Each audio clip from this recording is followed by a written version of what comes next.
So you remember since last summer I've been talking about writing another book, or well, it started as an e-book looking at helping people with how to choose which enterprises they could consider running based on their property size, the value they need to get out for their income, the skills and resources they have, the marketplace they have, etc.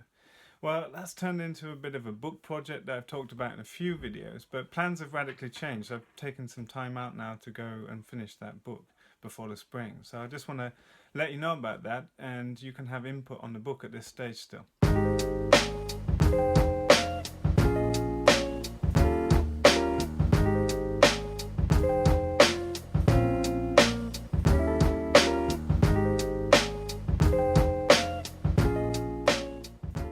So this idea really developed into a whole book because I feel like, having watched thousands of people come through our trainings on farm and abroad at other people's places, I see that people really get stuck in ideas. They arrive at a project knowing what they want to do before they look at what the land is capable of producing or wants to do, as it were, and sort of this idea of imposing their ideas on a landscape.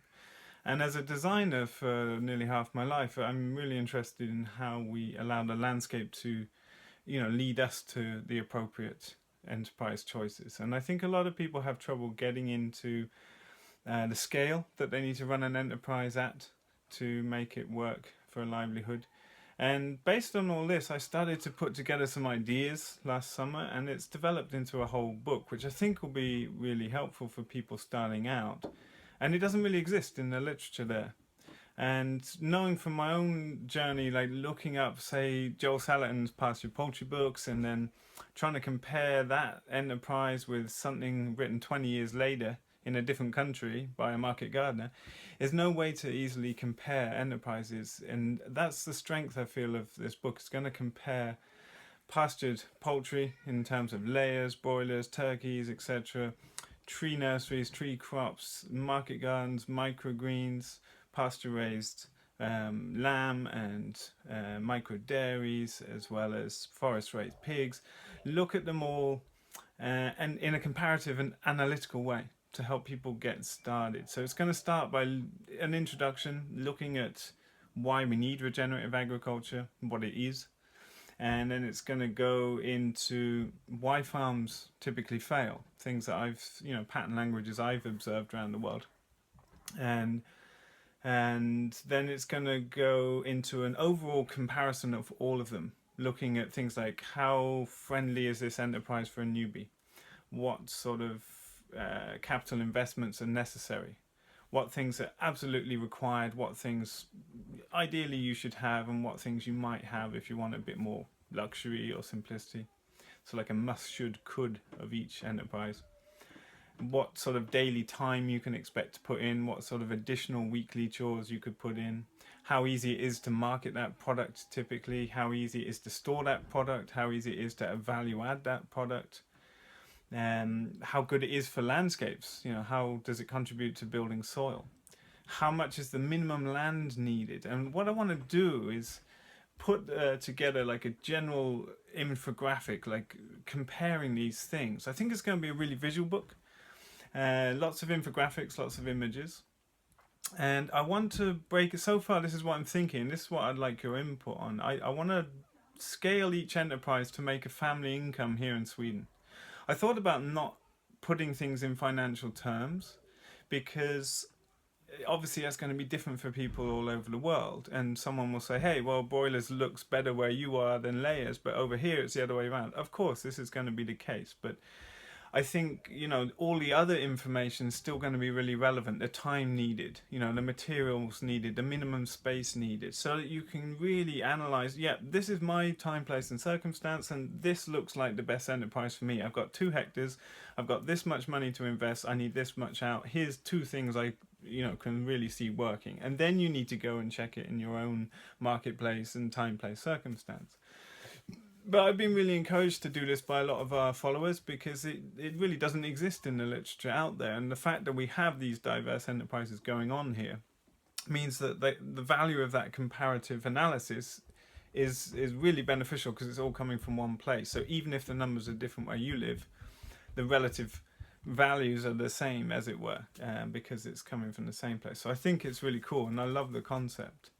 So I wanted to do some infographics, like quick analysis of each one, and then it will go into a chapter of each enterprise. So this is a way it will update our other book, Making Small Farms Work, and go into like how things have changed on our farm. So it'll be a more up-to-date version of what we do. And so you'll have an overview of how each enterprise works here. And then we'll go into detail of each of those headings from the larger infographic. So it'll break down the economy in detail. We'll do an economy for a whole farm, for a whole family income, which is about 30,000 euros here. So it means you've got to generate 56,000 euros of profit from that enterprise to draw that 30,000 euro salary out, as it were, from tax perspective. So how many microgreens a week is that? Well, it's about 34 kilos a week. You know, how many eggs is that? How many hens do I need to get that value out?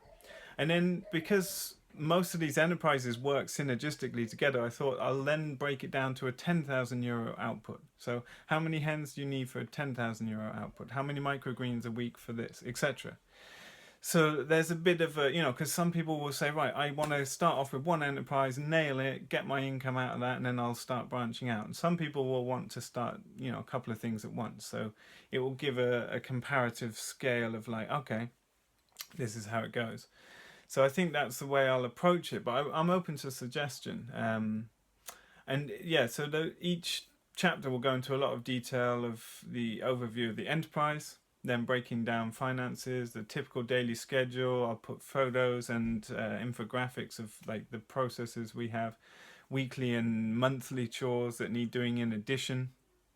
And then we'll go into summer and winter changes and seasonal variations. You know, market gardening here is a 3-month frost-free growing season, whereas in France you might have 9 months or 8 months. And so I can relay what sort of income you should expect in that circumstance. So this will be broadly applicable to anyone in Canada, America, Europe, you know, along the same lines of latitude, maybe in Chile, Argentina, etc. It's for temperate and cold temperate climates specifically. We'll go into product storability, marketability, we'll go into value adding, different options there, look at different potential business plans for that, labor inputs.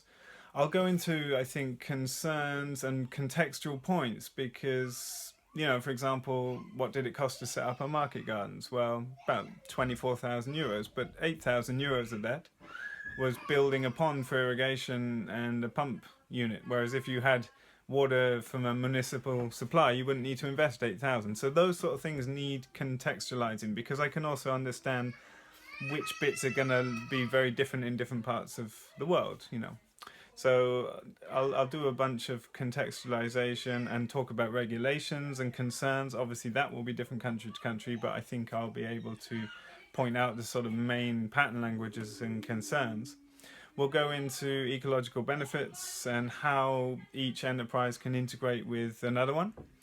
And then I think we'll end up with a chapter on like a checklist, and then thinking about marketing and sales, and we'll talk about all of our different experiences with sales, like restaurants, CSAs, drop-off points, the Rico rings that we work with, and end up with sort of another bit about business there.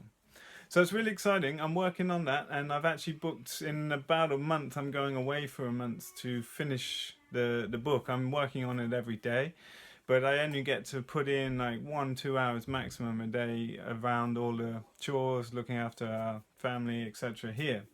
So I think I worked out the hours. If I go away for about 3 weeks working full time, then it will be equivalent to working at the rate I am now for 5 months. So I actually booked tickets to go take time out, and I'm going to take my screen with me and just set up an office somewhere far away where I have no distractions, where it's very cheap to live and eat out and just focus all my time and get this thing done. I would like to, originally you might remember I was going to put this out as an ebook, but I think it's going to be a full book. So I'm thinking as it goes along, I'm going to post information about it and see if people want to have it printed as a book, which I think will be, you know, as a reference, it should be as a printed book. I think it won't be a hardcover book like Making Small Farms Work, but what I might do is put out a Kickstarter so people can get a discounted signed book up front somewhere in the spring, and hopefully we can cover the printing costs. That's a cool way to do that. It's what we did with Making Small Farms Work. It's a way for you to get a cheaper copy if you want one, and it covers the great expense of printing in the initial case. So I think that's the way we'll run, and I'm really excited about it. I think it's going to be an awesome book, but there's a lot of information in there. It's a bit of a one-take rabble for a YouTube video, but have a think about those things that I've put out there and let me know what you would find useful in such a book. I think it's going to be quite unique, and there isn't anything I'm aware of like it. So, you know, think updated, detailed account of how to run each enterprise mixed in with comparative business analysis to help you select based on your area of land, your financial inputs you want to put into invest, and all of that stuff. And what information would you need? What do you want to see in there? I can't obviously include everything, but I'm totally open to ideas to make it an awesome resource, because I think it's definitely a missing piece in the literature, and I'm really happy to do that work. So I'm excited to take the time out to finish that. I really hope I can get it done. It's looking good and I feel good about it, but do let me know. Anyway, that's all for today. Bit of a one-take video, but I really appreciate your feedback. I'm really excited about this project and traveling with my office to bring this to you. Thanks as always for watching, and you can find out about the farm in Making Small Farms Work, and hopefully later this year in this book too. See you in the next video.